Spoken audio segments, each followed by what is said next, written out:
All right. So this call, Dr. Barak Meraz, tribe coach, patient mastery, is going to be teaching his methodology for annual marketing calendar creation. And this is the right time to do it more than 2 months before the end of the year because, Barak, what's the line you love using? There's so many. Win the war before you fight the war, something like that. Oh, Win the game before you play the game. win before you play. Yeah. Whereas so many docs, it's like, hey, what should I do now, January 2nd for quarter one? Too late. So we're grateful to have Brock, who is such a go-getter and organized and just proactive, leading us through a process 2 months before the more than 2 months before the year ends on how to get started for next year. So Brock, I'm going to turn it over to you. I'll probably butt in and ask questions. If you guys Perfect. have questions, drop them in the chat, and Brock, I'll make sure you see them or I'll shout them out. And yeah, let's get started. Brock, it's your Awesome. show. Welcome, everyone. Thank you for being on. Guys, this is really as much as it is for me as it is for you, right? So I get a lot out of teaching it because it sparks ideas while I'm telling you what I'm doing.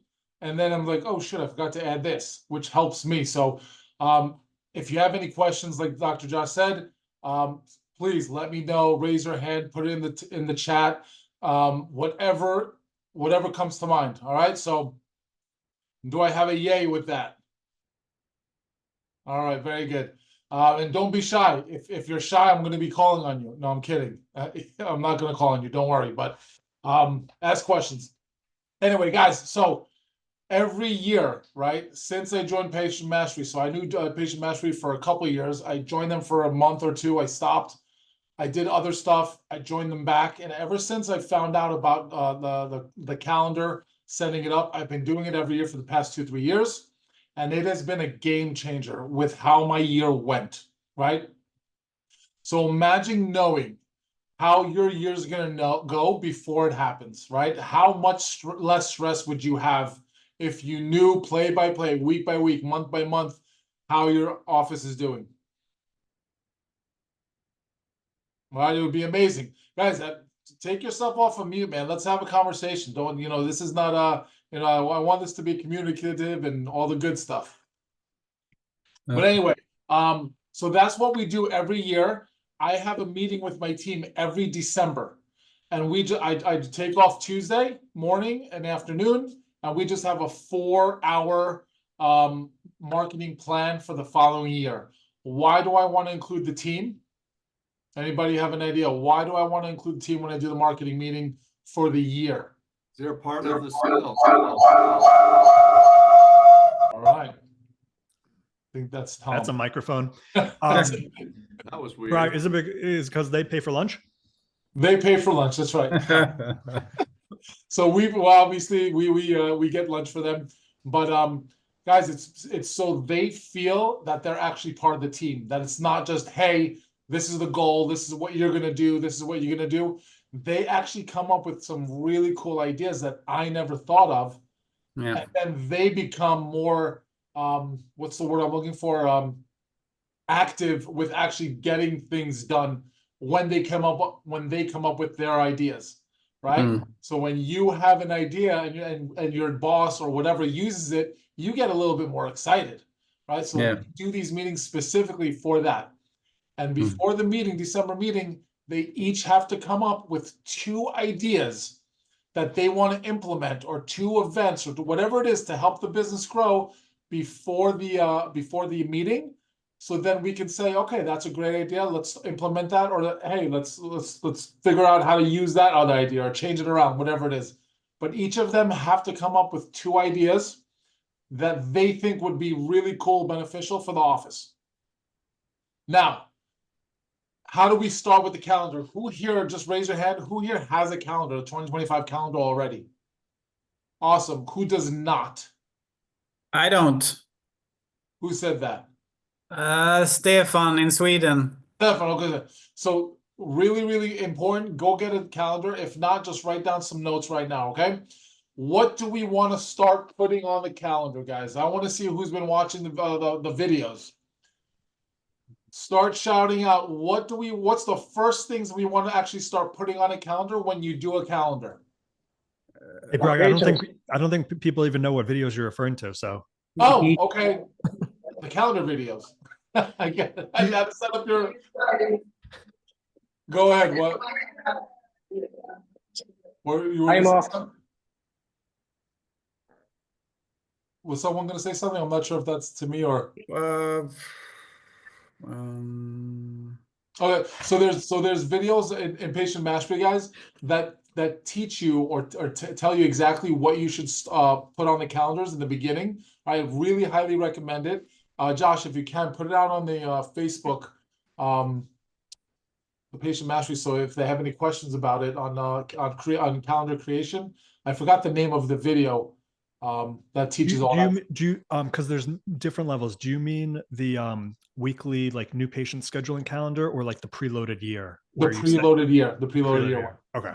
All right, guys. So we'll be doing that in December, beginning of December also. Okay, for perfect. Preloaded year. Yeah. When you look at a calendar, right? So this is my calendar that I had my general manager do it with me a couple days ago. You saw a picture of it. I don't know. But we put out all the things that it's a must have on the calendar that I know I'm going to be away. So you have to put your vacations. A lot of doctors, it's rough running a business. And if you're the type that only goes on vacation when you do well, you may never go on vacation again, right? So you have to reward yourself on things are going smooth. It's going to make you work smarter, hit goals. You have to give yourself vacations. One, because it's something to look forward to, right? A lot of times when we hit our goals, we reward everyone else, but we don't reward ourselves. So make sure that you put vacations on your calendar. Mine are here on the, I don't know if you can see them, but family, anytime my kids are off school, I have to go away on vacation because my wife does not want to be at home with kids alone, right? So those are the two main spring and summer vacations. Those are my vacations I have to go on. What other vacations can you guys think off the top of your head that you guys want to go on next year? And Brock, also you put them in a certain color, right? I could see there's different colors. Correct. Yeah. So there's the reds are when we're closed for the holidays. The blues, the light blues are my workshops. Every month they put a workshop. We're going to go into it. Yeah. All the dark blues are going to be the seminars, every single thing that's different, I put in a different color so it doesn't get overwhelmed. So you know exactly what's coming up, when it's coming up, and how to prepare for it. Yeah. So for vacations, use one color. When do you want to go on vacation? And just give me like 2 or 3 people that you know when your vacations are coming. Tom? March, October, and December, January. Those are the 3 months. Love it. So put in your favorite color, vacation, and then line across. So there's some offices that when you take a vacation, you're going to hire another chiropractor to cover. And there's some offices that just close down. Both work, right? But you have to prepare for both of those, right? So if you know you're going on vacation, you have to have a chiropractor or you have to let your patients know that you're closing down for that time. And quiz question, if you don't have a coverage doc or an associate and you're just going to be closed, what's the best schedule to take a week off? Wednesday to Wednesday. Exactly. Who said that? Dalton? Yeah. Why is that, Dalton? Because you can front load your week and back load your week. So instead of telling patients you're closed for the whole week, and you're really doing a pressure test on your own self. Very cool. Awesome. Did everyone get that? Yeah. Really important. Awesome. Also, just some nuances of writing these vacations for the next year. You don't have to know where you're going to go. You don't have to be committed to booking a flight or something expensive. You're just giving yourselves time to breathe and detach, and hopefully you do end up rewarding yourself and going somewhere. But this isn't about, you're not booking a flight today. You don't have to know the vacation. You just, every professional needs blocks of time off. And when you set that in the calendar now, the metaphysical aspect of it is there's not going to be a funeral you have to attend to during that week. There's not going to be a wedding invite that you get in 3 months, 8 months away, right in the middle. It's just you decide how it's going to go. Life adapts. Very good. right? So vacations, number one. Number two, the holidays. So the holidays should come pre-booked on the calendar itself. But then there's other different holidays that you guys celebrate. Always put those on because those are the days that you're going to take off, right? If needed. I put all my team's birthdays as well. So I don't forget. I don't need my front desk reminding me, hey, it's this person's birthday. I see it every day. Oh, this month I have this. Now I start thinking, what do they really need versus just giving them money or a different thing that I think that they want. It's a deeper gift that they actually need that gives them that extra wow factor. Wow, Dr. Barak, he's actually thought about this present, that this gift, right? So put your team's birthdays. Workshops, seminars, and CEs. Always put those down. So Josh gave us this calendar recently that tells us exactly when his seminars and when he's doing his events. And those are already on my calendar as well.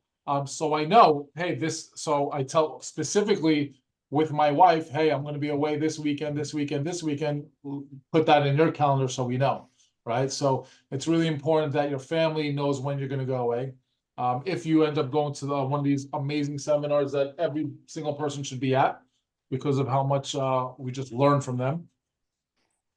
So if you don't do a workshop, if you don't want to do a workshop, great. But what else can you put in that your team naturally does month by month and put that on the calendar? Can anyone give me any examples of what they can do or what they can put on the calendar for that?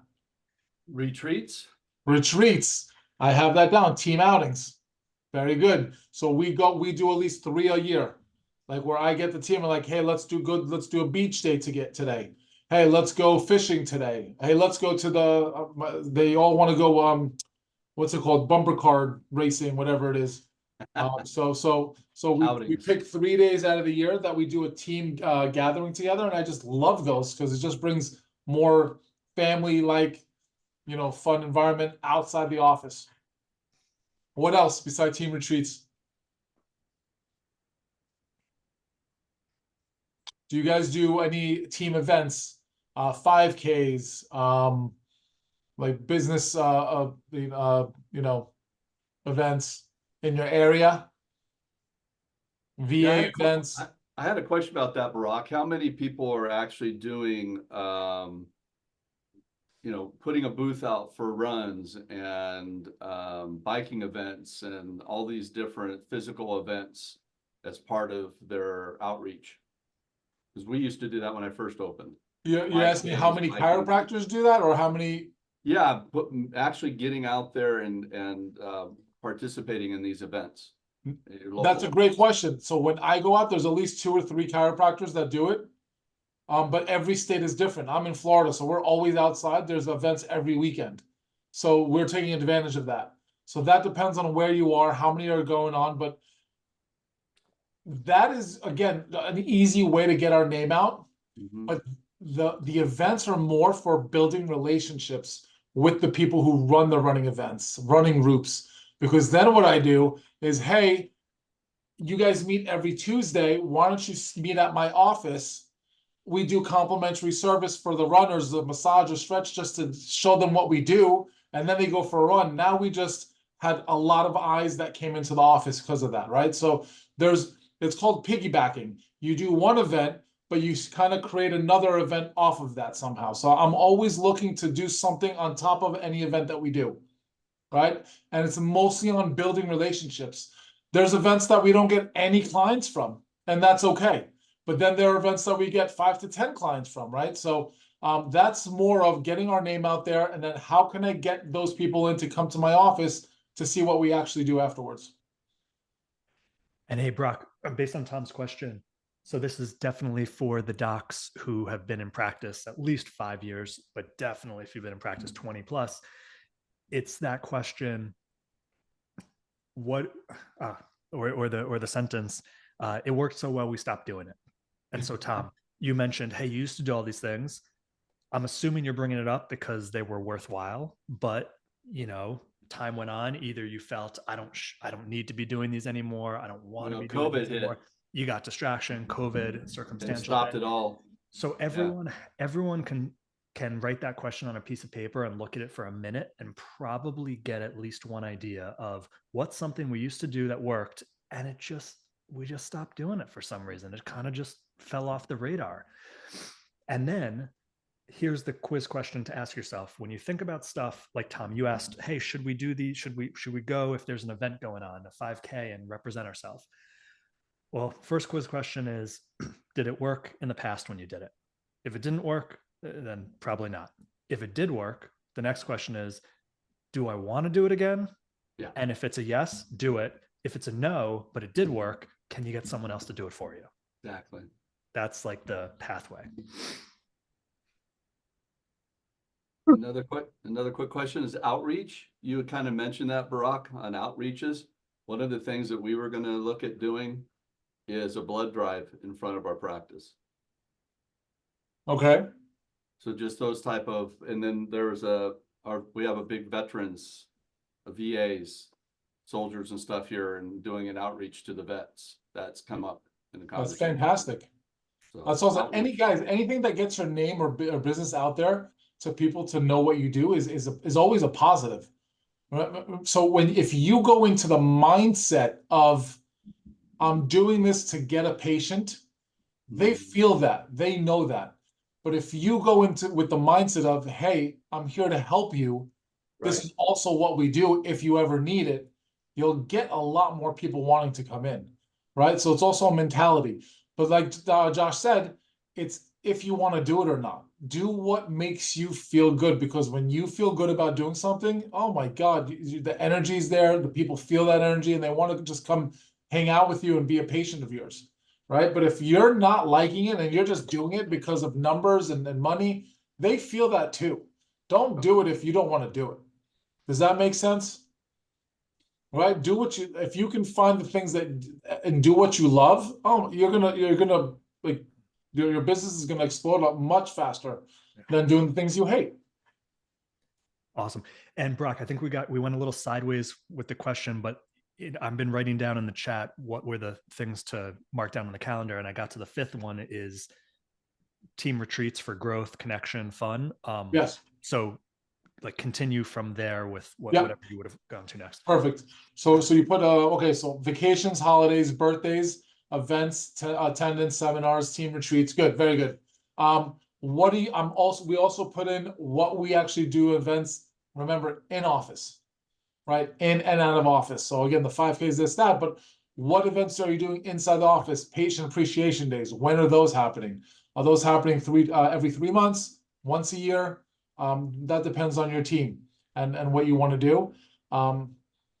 We do spa days, and we started doing spa days. So instead of us going out, again, my new mindset shift is how can I bring them into my office? So we do spa days for police and firefighters. We do spa days for teachers. We do spa days for lawyers. We do spa days for, so every other month, I'm trying to figure out a different group of people we can focus on just to give back. The great news is that now that they're coming in the office, I don't have to sell them when I'm outside. Now they see what we do and they get a little excited when they're in their office. So what are they doing inside? What can we do inside the office to give them a wow experience, to say, yeah, hey, sign me up. I want to come, just want to see, check what's going on. So every one of those spa days are also on the calendar. What events can you do in your office that you've done that you haven't done in a while, or that you guys do that you can put on a calendar? What do you do for these spa days?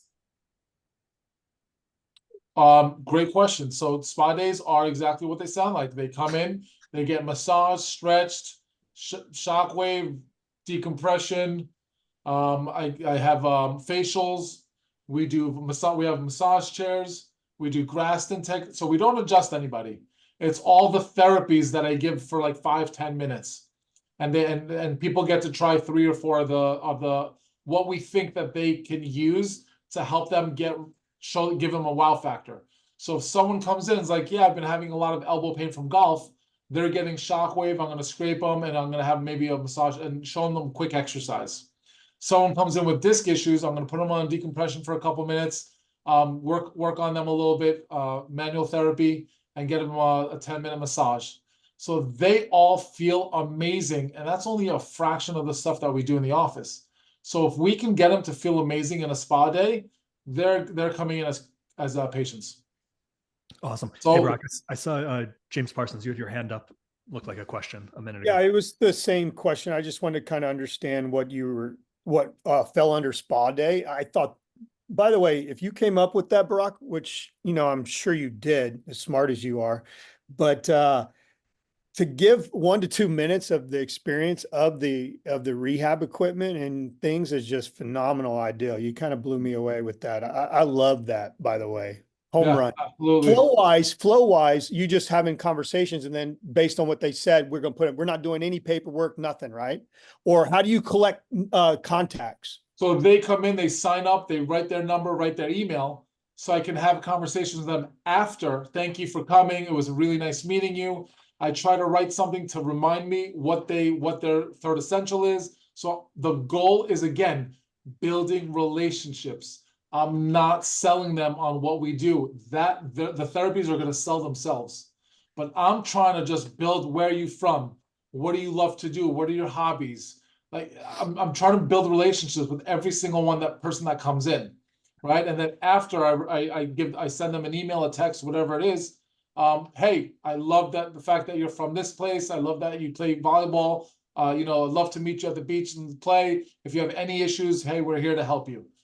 So before I even have that text, a lot of people are already signing up before they leave, by the way. Yeah. The front desk is like, hey, we signed up 6 to 8 people already today, just from the spa days. And hey, for the people who don't have this wide array of modalities, and let's just say it's straight adjusting, sure, you're not going to do a spa day, but patient appreciation day where you're having food and people are bringing guests, like you don't have to do, this is just one example that Brock does, and don't disqualify yourself if you don't have decompression or shockwave or a massage therapist or a handful of stuff. It's not like that's the only way to have an in-office event. So what can you do if you only have chiropractor? Any ideas? Question I had with that, Brock, was when do you typically do your spa days? And you said you're doing them quarterly or every 3 months? Yeah, so this year we're going to try to do it every 2 months. We did it 3 times this past year. So we did it for police, firefighters, we did it for teachers, and we did it for yachties because we're in the close to marinas and boats, captains, yachties. Next year we're going to come up with different more people that we want to meet to bring into the office. When do you find works best as far as during the week? When do you usually do those? On a Saturday? And Thursday nights usually we do. Thursday evenings from Thursday like evenings, time wise. How long do you give them? How long Like do we give like the time wise, like you run it from 5 to. Oh yeah, 5:30 to 9 o'clock usually. 8:30, 5:30 to 8:30, but people usually stay till 9:30. It depends on how many people show up. In the yacht event, we had like 80 people show up. In the fire police, we had like 15. So they got really good quality treatments on that day.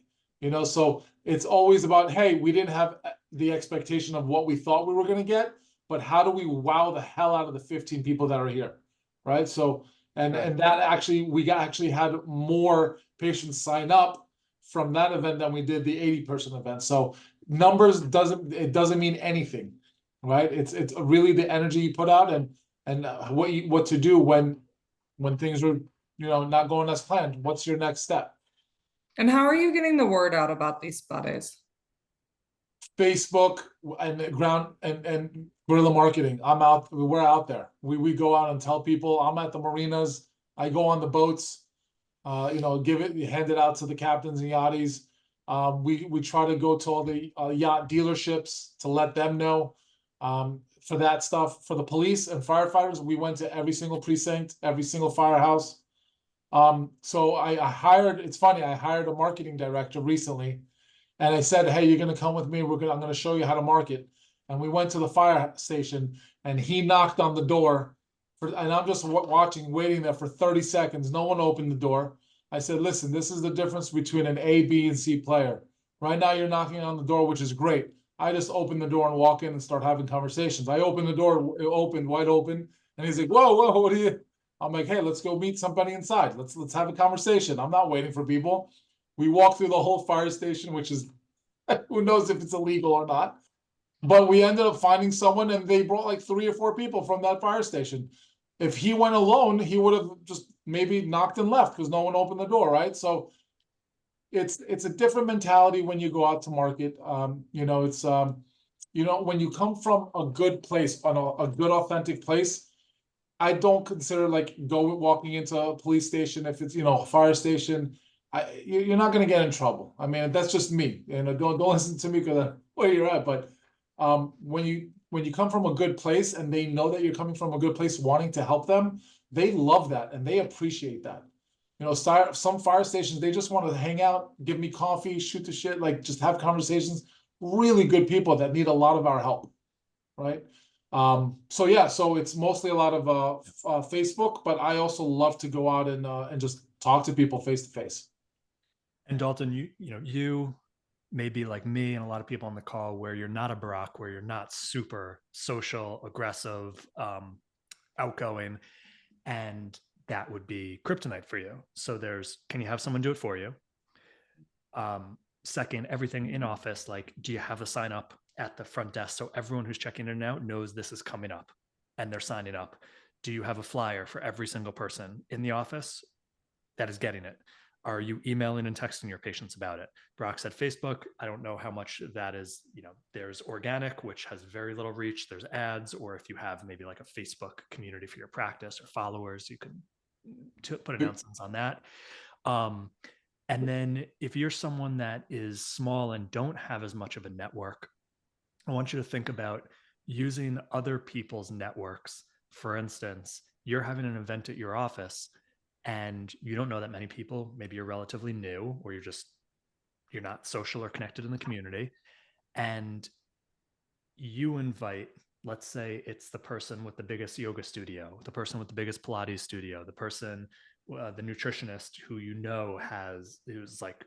is known, sees a lot of people. And you invite them to come and either give a little service or do a little talk, but they have to share it with all of their clients and their list and all that. That's a way for someone who's more introverted and isn't like Barak, who's going to go out and talk to anyone, to have other people do it for them. And that way you can oftentimes even get more because you have 3 people who have a network and then they're inviting their people into yours. Yeah, they're going to get exposure, but you're going to get a lot more from everyone they bring. So just, there's not one way, to skin the cat, and people's personalities definitely play into effect here. Yeah. Thank you for reminding me. Yes. So when I first started, Dalton, when I was just a 1-person machine, right? I didn't have the confidence that I have now, right? So what I did was partner up with people that I wanted to work to, that I can refer my clients to, that I started doing these spa days with. So anybody in your area that, like a health store, supplement store, yoga studios, Pilates, gyms, right? All these really cool partnerships that you can create. Say, hey, I'm trying to do a spa day or a patient appreciation day. Love for you guys to come and tell everyone about your services, who you are in the area. I'd love for you guys to bring also the people that you do, so they can see what other people in the community also do, right? And you have to actually have good conversations with them, because there are going to be people that are like, yeah, I'm just going to come myself, and I want to see what I can get. And then there's going to be people that says, oh, this is great. Let me send this out to all my clients. Those are the ones you want to work with, right? Because they are more like us, that just want to give. The more you give, the more you'll get, right? So make sure that you partner up with people in the area that you want to build a good relationship with, and do events with them. Awesome. Thank you. Absolutely. Any other questions on that, guys? Yes, ladies' night. What's one thing that I used to do in New York, because they had ladies' night? I was like, why the hell isn't there men's night? Right? So for men's night, we go to a cigar bar, right? Which was fantastic. We'd go watch a football game, right? So ladies' night was amazing, and then we're like, let's do men's night too. That's another way to get the clients in. Any other questions? Very cool, love it. The last, guys, and the most important, right? So we have a lot of stuff on the calendar already. If you just do this basic stuff, vacations, holidays, birthdays, workshops, seminars, team outings, events that you want to do or try, right? And the next one, which I have there's notes in each month, is what I want to collect that month, how many Google reviews I want that month, how many businesses I want to meet that month. And you can give yourself a good 2 to 3 goals each month.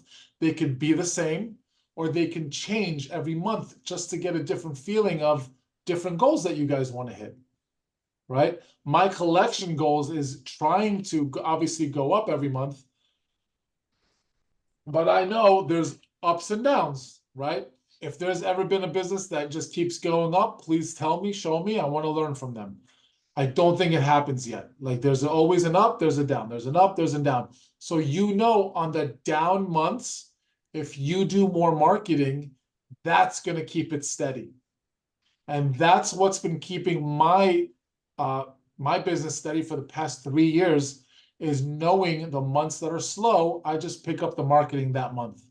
And when I know the months are really good, I don't have to market as much. And now I can spend more time with the family, go away more, because I know the money's coming in anyway.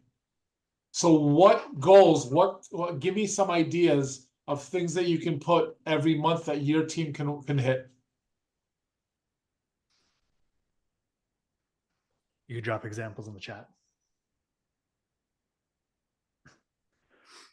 Kim, new patient goals. So I can give you guys, so from the ones this year, I have the monthly goal, how many new patients I want to hit to bring, how many Google reviews, how many events, how many, like another goals was I want more signed care plans from people this month.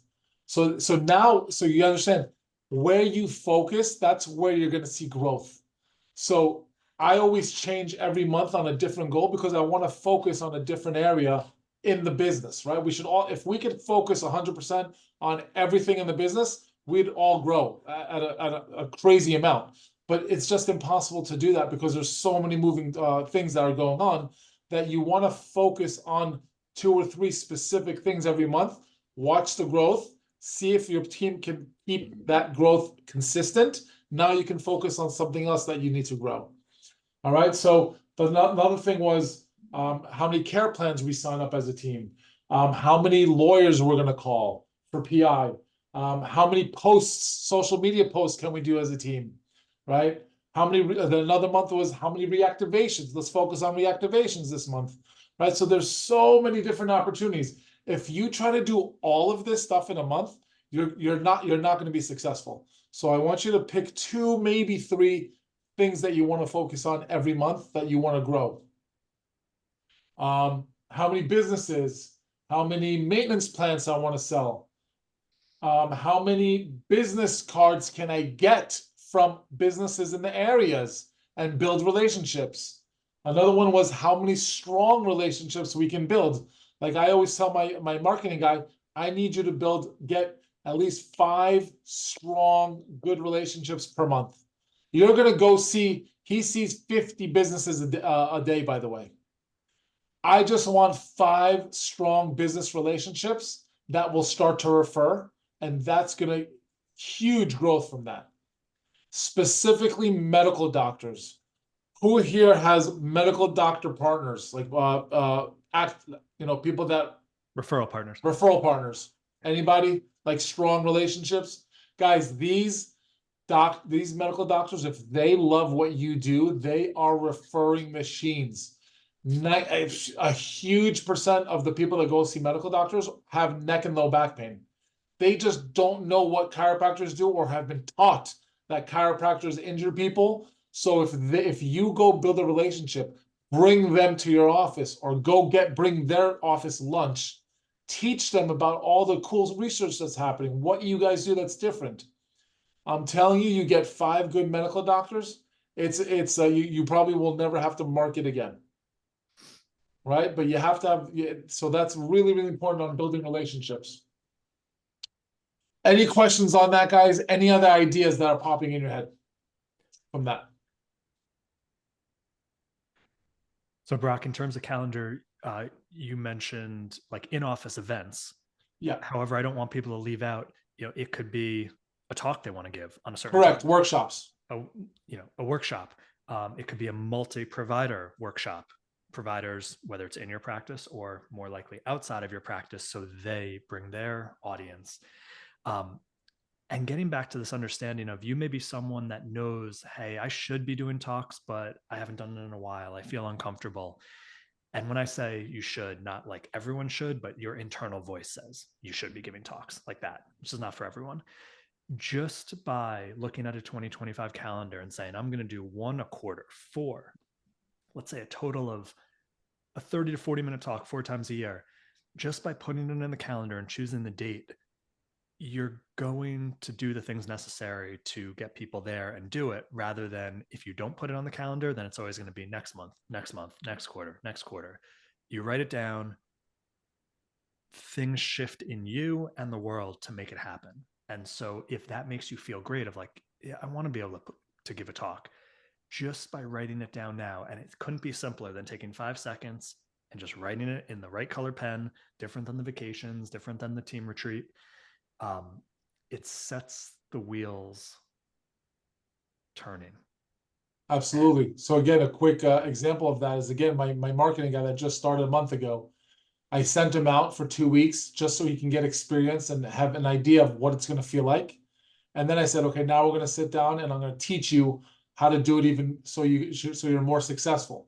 And he not once wrote down what the day is going to look like. He just went out and just Googled and started looking at different places. And I said, why don't we start writing down all the places you're going to go to beforehand, the week before, and then tell me the difference. And after he did that for a week, he's like, holy shit. He's like, I'm going to be honest with you. The first 2 weeks, I would pull up to an office and I would just sit there in the car for 20 minutes because I wasn't sure what I was going to say and blah, blah, blah. Now I have a schedule to keep to, and I have to bring you a card from every single place I went. He's like, there was no hesitation because I knew exactly where I had to be next because it was written down. It's a game changer when you write things down, guys, versus planning on doing it. It's the same idea as I want to be rich. What the heck does that mean to you? For some people, it's 50,000 a month. For some people, it's 100. For some people, it's 1 million. Right? You don't know what rich is until you actually write down the numbers of what you want to be rich with, right? So write down everything that you want to do in 2025 and then have a team meeting about it. See what your team says about it. Make sure that they're confident and they understand and they actually agree with your vision. Because if they're looking at your calendar and they're like, yeah, I'm not seeing it, doc. I don't know if they need to be there or if they need a whoop ass or if they need a talking to or whatever it is. But if they're not with you on your vision, they probably shouldn't be on your team. Right. So, and you don't go from making $15,000 a month to 100,000. So don't scare them either. Right. Have legitimate good goals that are a little scary, but are doable. Does that make sense? 100%. Hey, Brock, there's a great comment by Tom. Focus on what is going on in town that month/season. And I want to talk about that because what we've talked about so far is everything that you can control. Like you can control if you're deciding to have an in-person event or a talk 9 months out, 9 years out, but you may not know what's going on in your community that's worthwhile to be a part of or get exposure through. How do you approach that aspect of your marketing and calendar when it comes to like stuff that you have no control over, but that's just going on in your area? So we put those events first before I do my events that I do, because I can control when I want to do my events. I can't control when Tortuga is happening. Who heard of Tortuga? Tortuga Festival. It's a huge festival in Florida on the beach. When I saw it, I'm like, hey, I'm going to be the chiropractor in Tortuga. And they're like, you can't get in Tortuga. I called the right people. They put me in the VIP section. So I got to listen to the whole concert for free while I was working on Multimillionaires. Because only like these rich people were on the VIP section, right? So it was a fantastic, just to show my like my team. I'm like, hey, anything is possible. If you can't just say nothing's, you can't do it, just do it. And if it doesn't work, great. At least you tried, but don't not do it, right? So always put the ones that are out there in your city first, because you can't move that. So we do a Publix A1A event, which is a 5K marathon. That happens in February every year. We're always signed up for that. It's $1,000 a table, but I get tens of thousands of dollars back every time I do that event, right? So that's a must. We don't do anything around. That's our event for February. Then we do a what's another one? What's the other one? There's a weightlifting competition that we do also. That's across the street. We do team outing. I'm not sure if we put it on here. So the Publix A1A and the Tortuga, and then there's a cancer walk, breast cancer walk that we do. Then there's a huge gym event also that we do. So there's 4 events that we always are at every year, because there's just thousands of people at these events, and we get the most amount when we go to those. Once those are on your calendar, now you can put where you want your events to be. You don't want to do 2 events on the same week. You're going to overdo it. You're going to overdo it. You're going to overwork your team. You always want to try to give like a week or 2 between events, just so your body can, relax a little bit. Because events they're a lot. If anyone's done any like big events, it's a lot of work. And it's exhausting, but I have fun doing them. So it's invigorating for me. Like, I get excited. If you have a question, throw in the chat if you have a question, either the question or just say me, and we can call on you. If it's anything related to setting up a marketing calendar for the following year, like I thought, could you talk on this topic or anything? Or if you are someone who's proactive and sets up your marketing calendars, is there anything you can share from your perspective that Barak hasn't talked about? Because what Barak's saying isn't the 100%. It's not the holy grail. It's not the end all be all. It's one way. That's a lot more than most chiropractors are doing, but there's always value. You may have something that's worked and worth sharing. So whether it's a question or a share, don't be shy. James, I saw your hand first. Yeah, I wanted to throw up earlier. One of the things we do is the special consultation, we call it. And all of our new patients, within the first week or 2, we schedule everybody to come to the special consultation, try and get them to bring a support person or, family member or friend, whatever.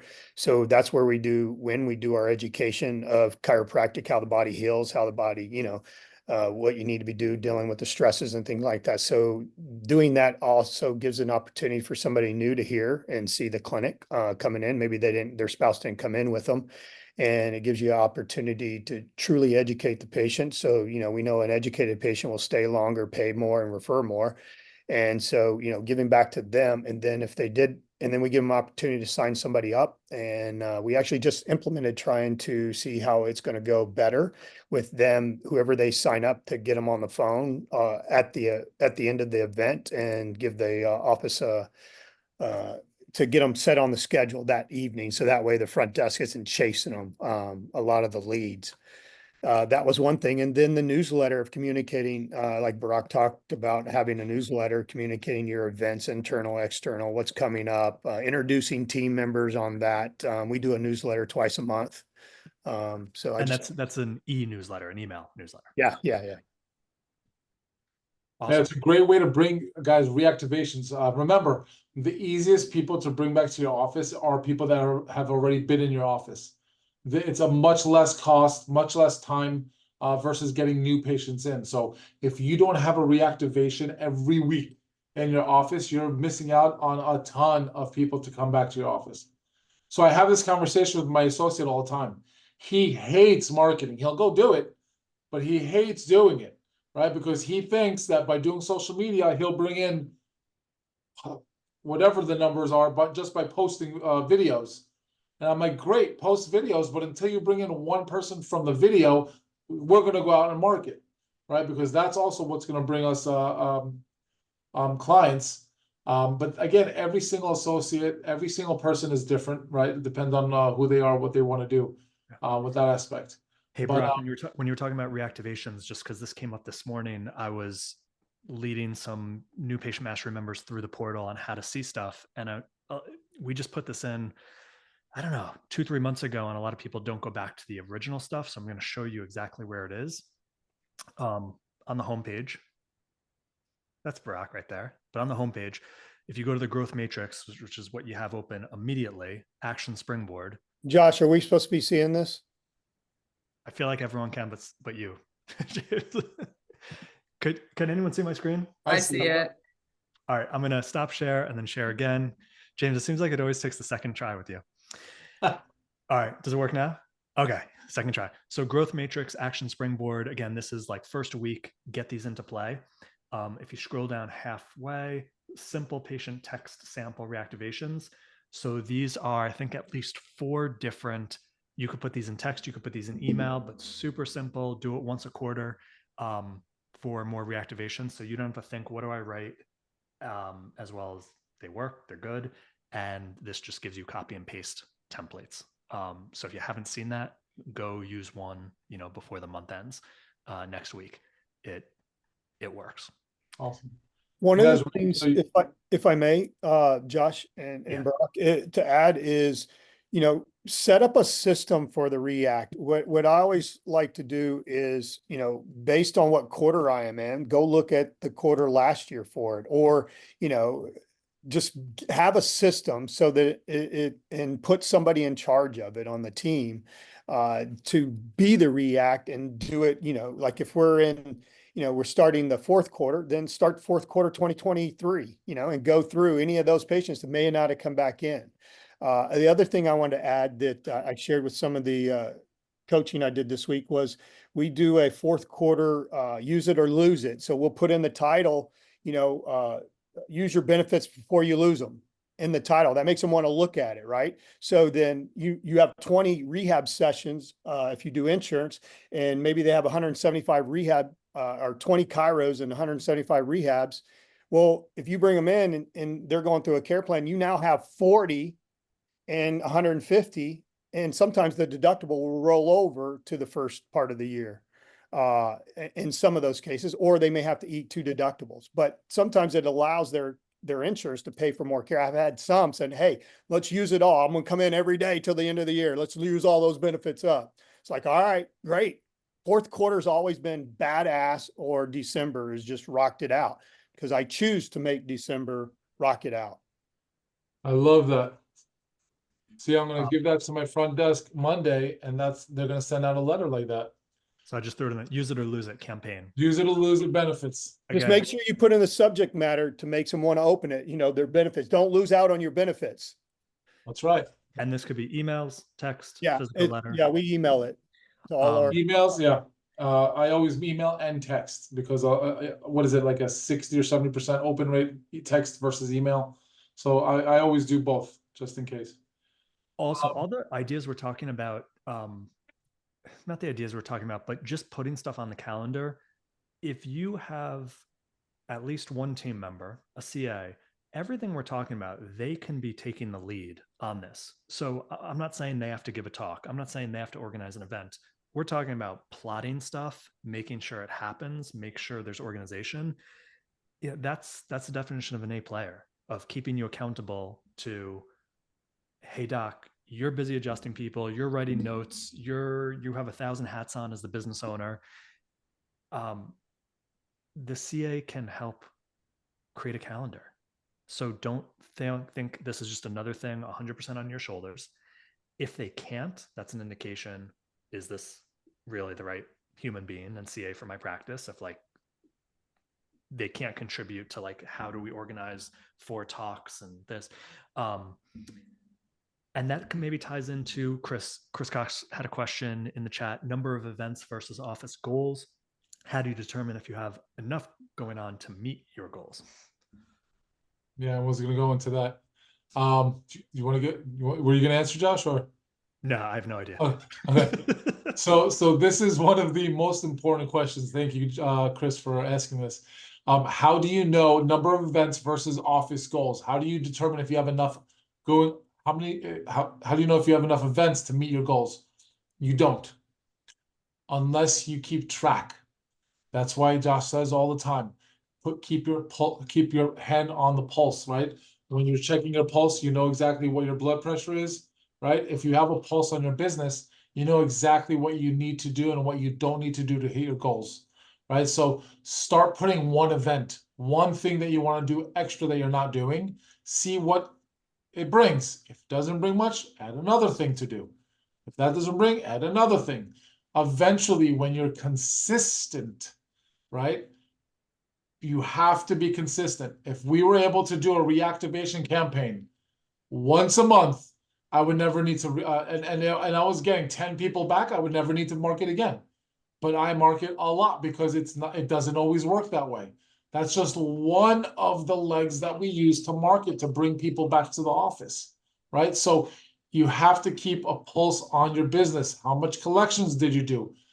If collections were low this month, how many events did you do? What marketing did you do? What did you not do? What can you start adding to do, right? If you're keeping, sorry guys,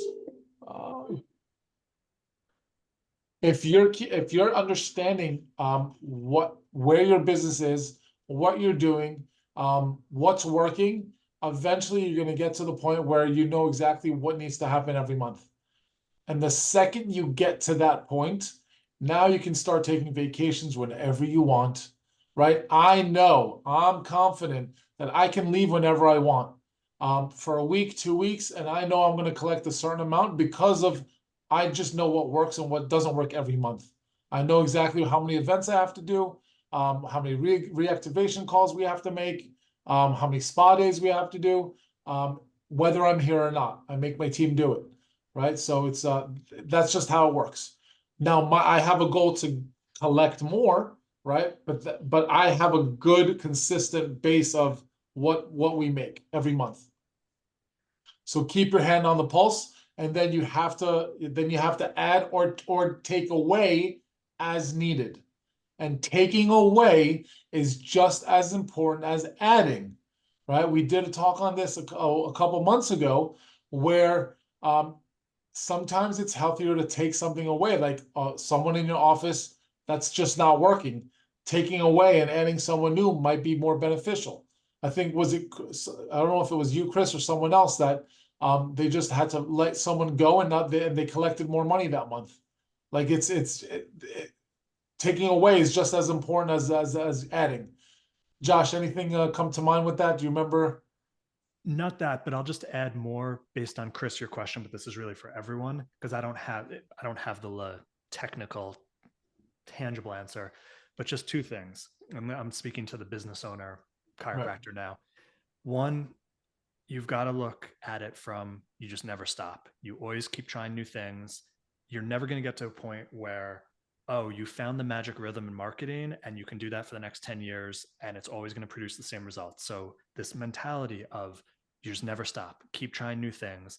Now there's alignment, like you don't have to do things that make your stomach turn. You don't have to do things that you dread doing.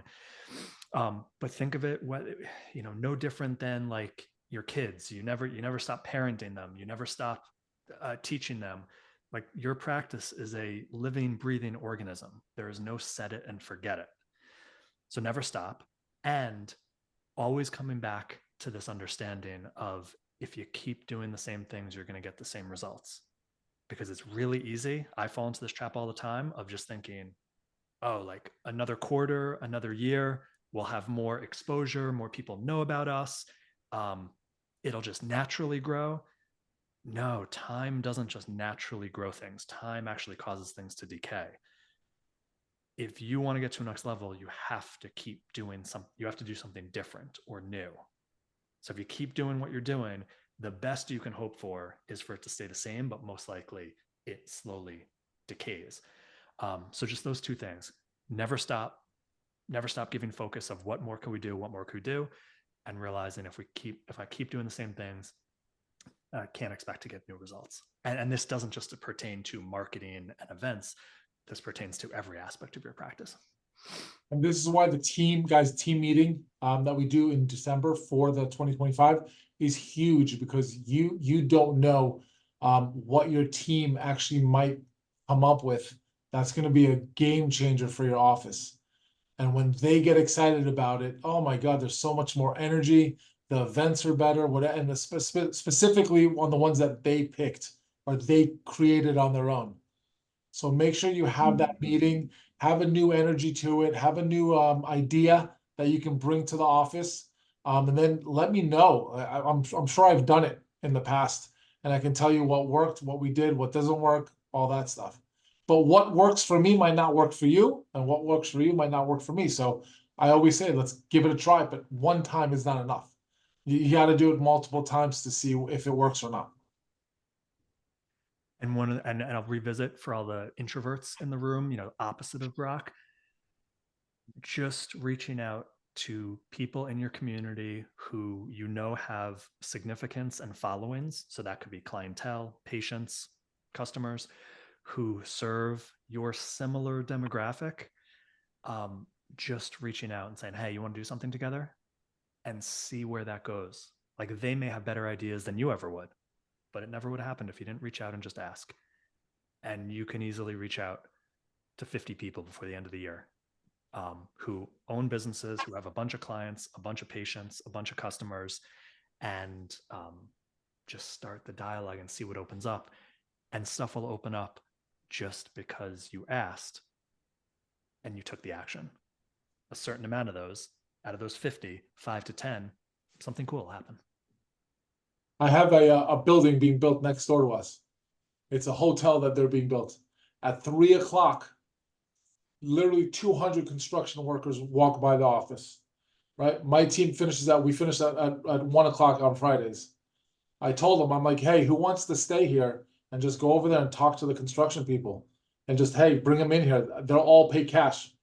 Give them a discounted rate. I don't care. You can bring 50 of them in. They'll all want to get adjusted, right? Now, a bunch of my team members were like, yeah, no, I'd rather go home. Great. Right? That's where they want to be. One of them's like, shit, I'm going to put a table and I'm going to speak to them in Spanish because most of them were Spanish workers, right? I'm like, fantastic, right? So he's doing that today. I'll let you know how it works, how it goes, right? But there's always constantly, what was it? There's a saying, the POR, POOR, passing over opportunities repeatedly.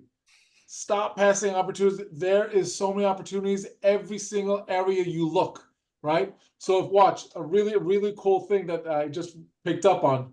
If you look around your office right now, look for everything and remember everything black right now. Look for everything that's black. And I want someone to help me out here. I wanna have a conversation with someone who's going to be. Tom raises his hand. Tom, Yeah, Tom, look for everything in your office. Is there a bunch of stuff there or no? Is Yeah. it like there's a bunch of stuff? Look, everything over there is black. My curtain's black, my trim is No, black. don't tell me. Don't tell me. Just Oh. remember what it is.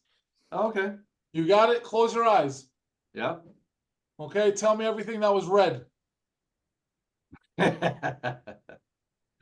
The pin I got on my table. The thing I got on my table, right? Guys, this is how business works.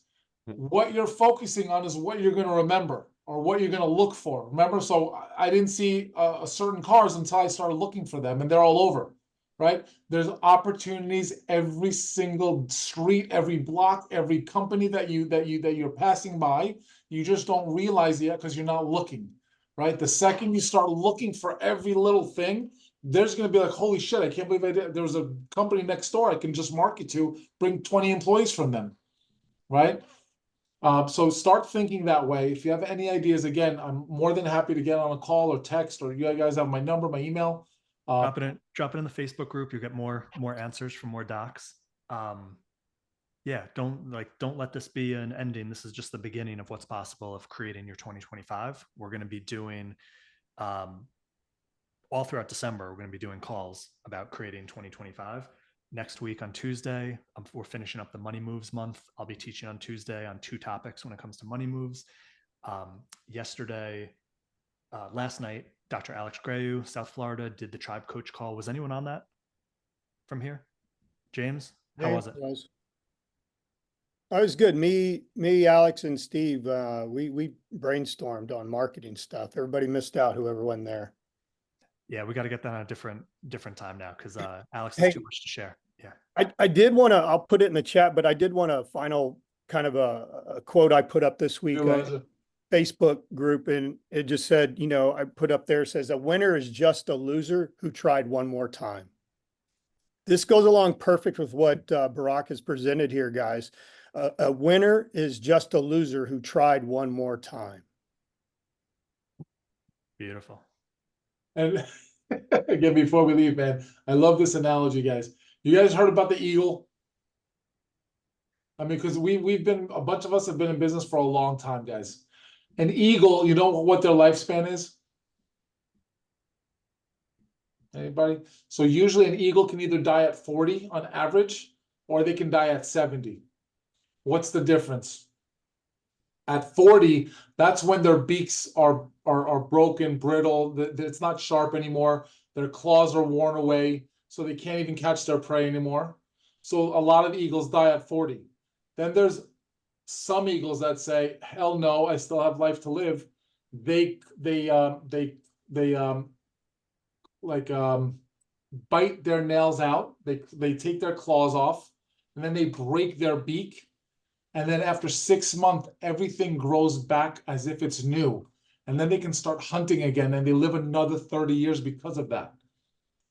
We've been in business for a long time, guys, a bunch of us. There's no greater opportunity than doing something new now, getting that energy back, finding something that works, that brings that money that you want, those collections, that team that you've always wanted. It's not too late. I speak to so many chiropractors who are like, yeah, I've been in the game for 20 years, I'm done. I've been in the game for 30 years, I can't do it anymore. And then you speak to chiropractors who are like Mark, who are like James, that are just on fire. And James, what are you, like 75? Yeah, 75. I'm kidding. I look pretty damn good. At 75, don't I? The guy's in better shape than 20-year-olds, right? And just like there's people that are on fire in their 50s and 60s and killing it, right? And there's no difference. The only difference is they keep going. They figure shit out. They're consistent, right? As long as you're consistent, as long as you are not on your own island, there are chiropractors here dude, I can't wait. And I wanted this as a surprise, but I can't wait. God willing, I go to visit Chris in Arizona. Oh my God. So when I go visit chiropractors, I haven't done that with anyone in this group yet. But when I go visit chiropractors in a different state, oh my God, I bring them, I go out and market with them. I introduce them to people in their area that they never knew, right? And I'm not even from their area, right? I just love that stuff, right? So just don't be on your own island. There's chiropractors here that will help you in every aspect, but you have to take the action and ask. The difference between people who are doing it and who are not doing it are those who take action, right? If you don't create a calendar after today, don't expect to grow as much as you want. I'll tell you that right away. Like if you're not willing to write down what your goals are, you're never going to hit your goals. The research shows you're not going to hit them. Right? Those who write it down and start doing it consistently, those are the ones that hit them. Let's end on that. Barak, Awesome. Great call. Let's get some thank yous into the chat for Barak for sharing what he does. Barak, awesome stuff, brother.